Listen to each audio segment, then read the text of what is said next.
Annelise Manganelli, economista e técnica do Diese. Por gentileza, a palavra está à sua disposição.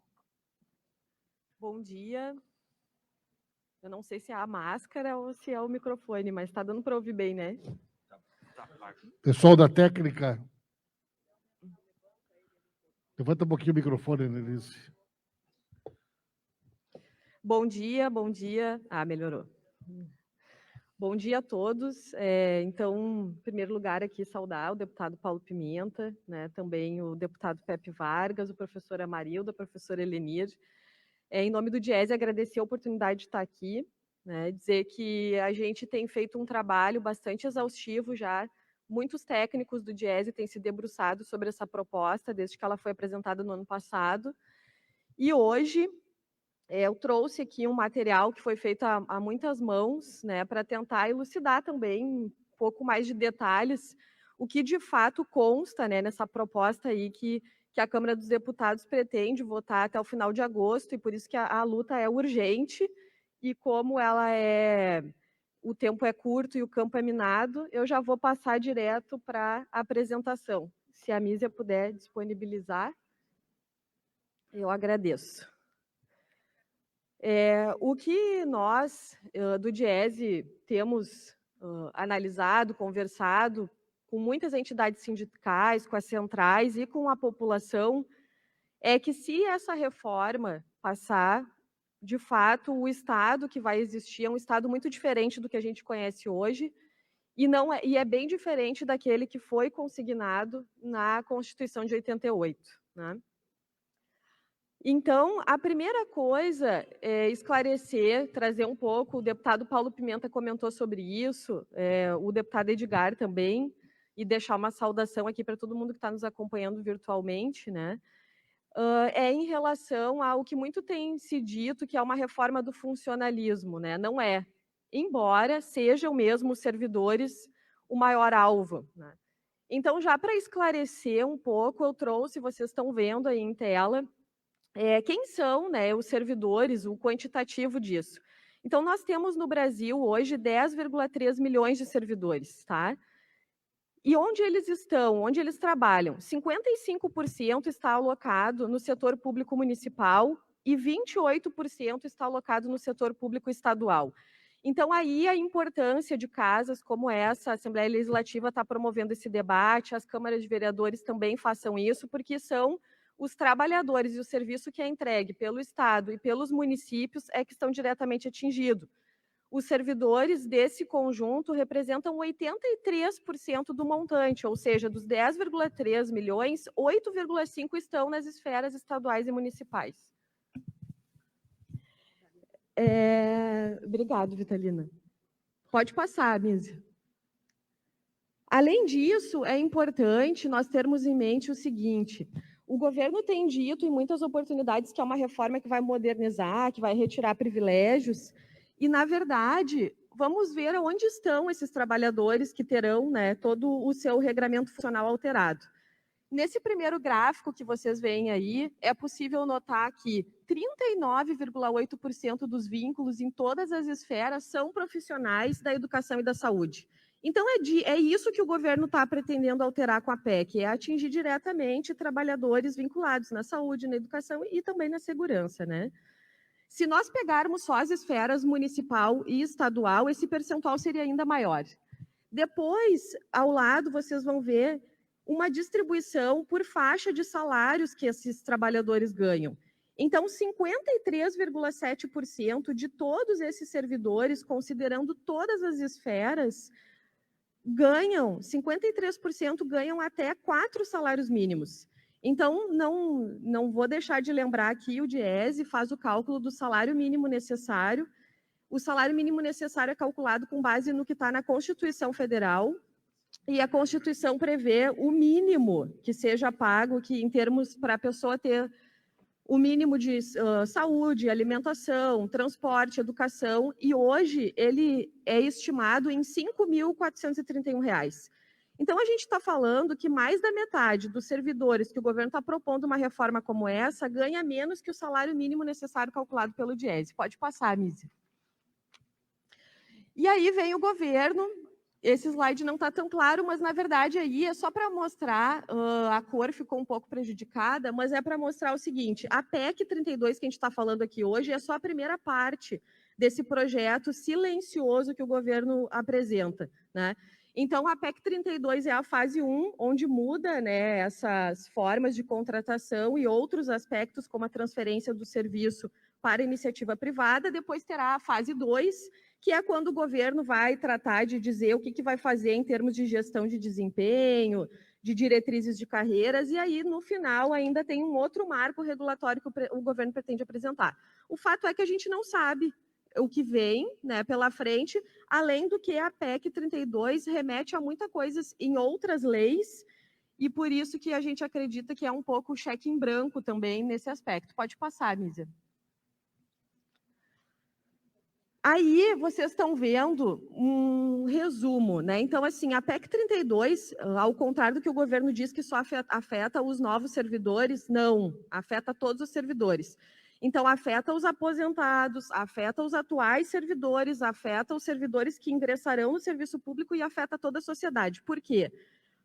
Primeiro, facilita o desligamento do servidor. Hoje, para desligar um servidor, tem que ter uma sentença transitada e julgado, ou tem que ter uma previsão na avaliação de desempenho através de lei complementar já autorizada. Com a PEC, não vai ter esse trânsito, né? Esse percurso vai ser diferente, vai ser uma decisão em segunda instância, no primeiro tribunal colegiado, e uma lei ordinária que vai dizer o que vai ser. Então, vai dizer o que quiser dizer, e ninguém sabe, né, em que termos isso virá. Segundo, cria 5 vínculos distintos de contratação, que eu vou falar.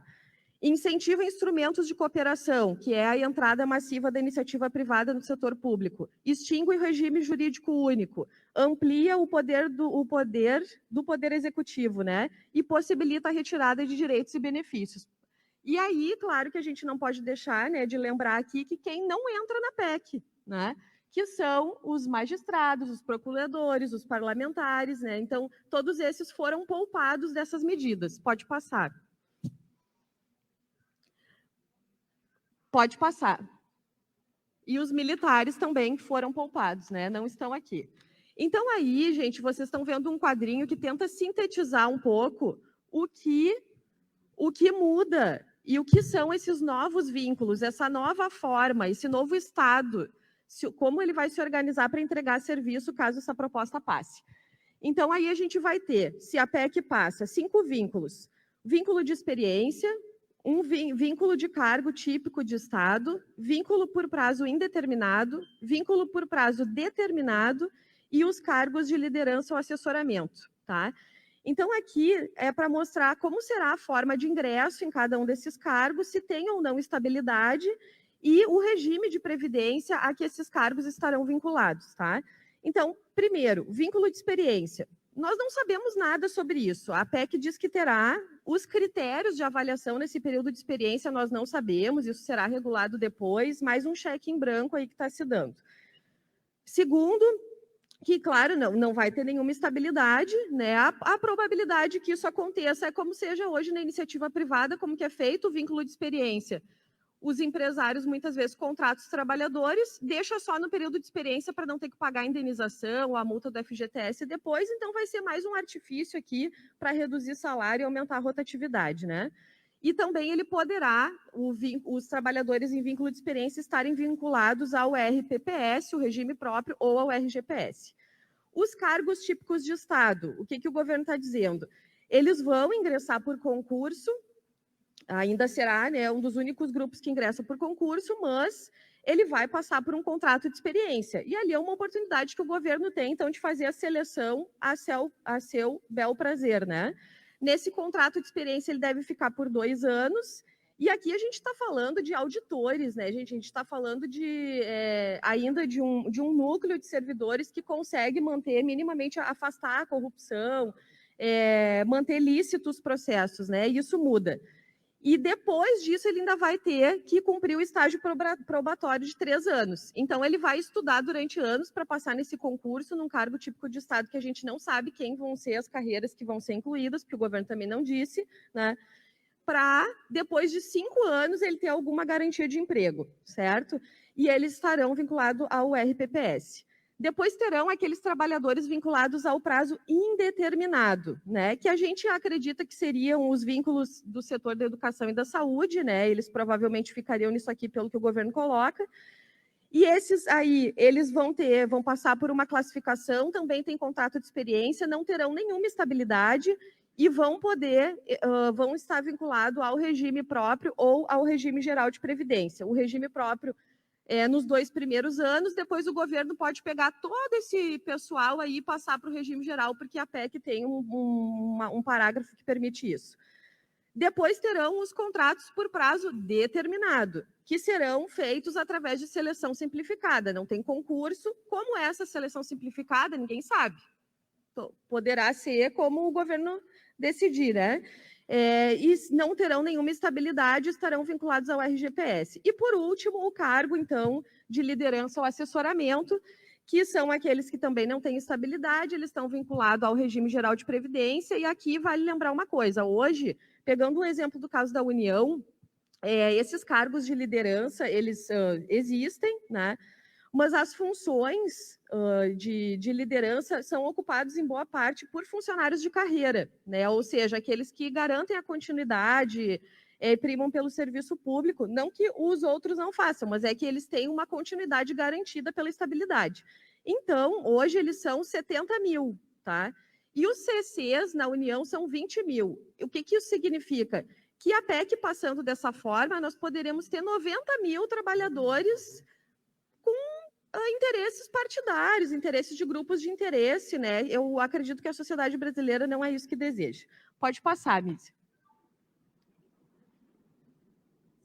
Pode passar. Ah, tá, desculpa. Não vi que tu estava aqui. Então, aqui o próximo ponto, só para mostrar aqui para o conjunto, o pessoal aí que está assistindo, é em relação a esses instrumentos de cooperação. O pessoal incluiu, né, o governo incluiu na PEC essa previsão. Esses instrumentos de cooperação será uma maneira de ampliar, né, a entrega do serviço público para a iniciativa privada operar. E, nesse caso, a gente não conhece detalhes também, porque isso será dito por lei federal posterior, mas há um aspecto interessante que eles já se preocuparam em incluir na proposta, que esse tipo de instrumento permite, inclusive, o compartilhamento de estrutura física e utilização de recursos humanos com ou sem contrapartida financeira. Então, se hoje a gente já ainda tem um patrimônio, tem um conjunto aí de trabalhadores, a gente nem sabe, a partir desses instrumentos, o quanto eles serão flexibilizados e entregues também para iniciativa privada, né? Pode passar. Além disso, dentro da proposta, ao contrário do que o governo diz que não atinge os atuais servidores, né? Tem uma série de vedação de direitos e garantias que existem, certo?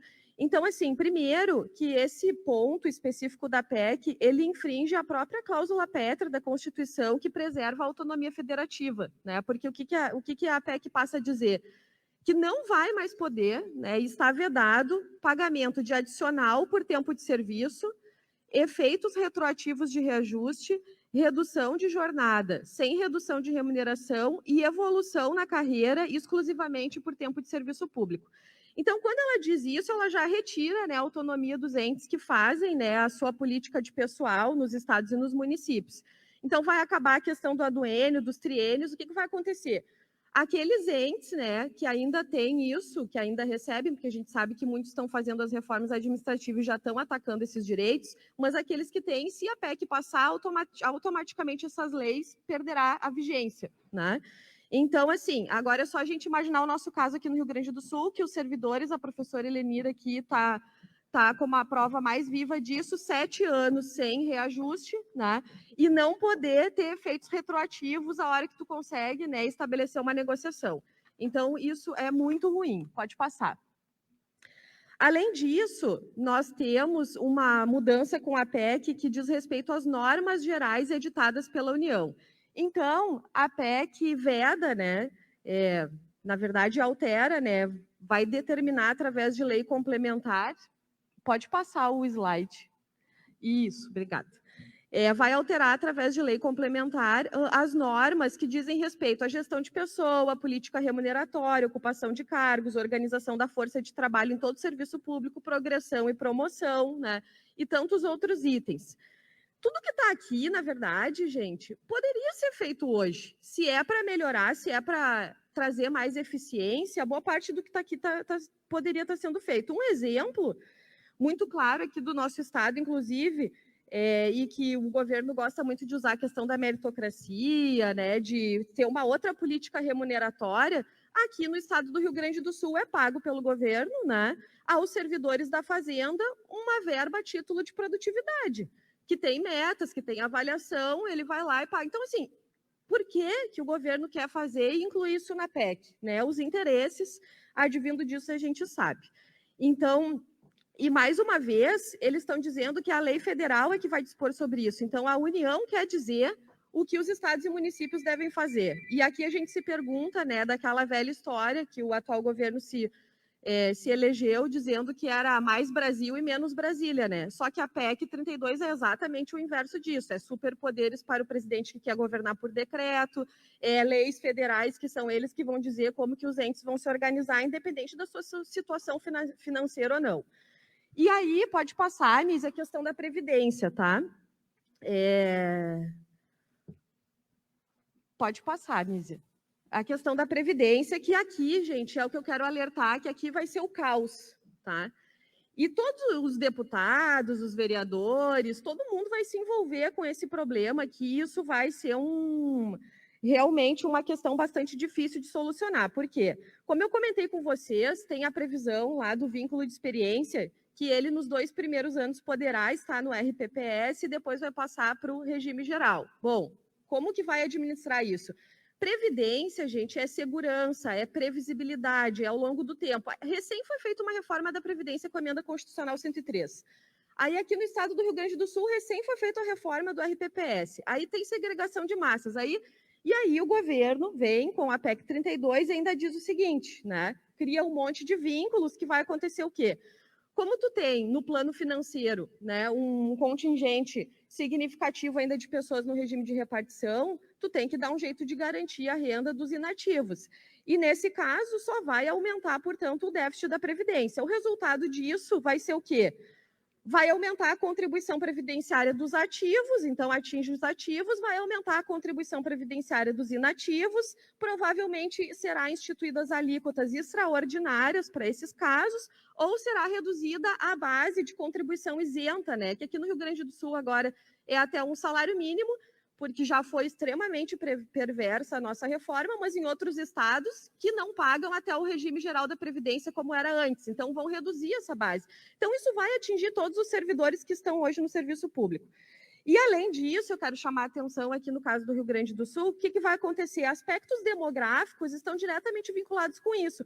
Então serão os deputados, serão todo o gestor público aqui do Rio Grande do Sul que vão inaugurar esse processo, porque nós somos a população mais envelhecida do Brasil, né? Então, assim, vai ser nós aqui que vamos ter que administrar esse problema se essa PEC passar, tá? Pode passar, Mísia. E aí, por fim, gente, eu queria chamar a atenção, assim, nós estamos falando de emprego, né, de renda, de servidores, de entrega, política pública. Amparo para a população existe por política pública, e quem entrega a política pública é servidor. Então, o Estado, ele é um importante empregador, né? Num país como o Brasil, que a gente tem uma taxa de informalidade que beira os 40% e estamos com 14,8 milhões de desempregados, isso é central. É disso que a gente está falando, de piorar essa situação. Tá? Então, aí nós temos, pode passar, Mísia, um dado, só para mostrar a importância do peso, o peso da administração pública nas economias estaduais.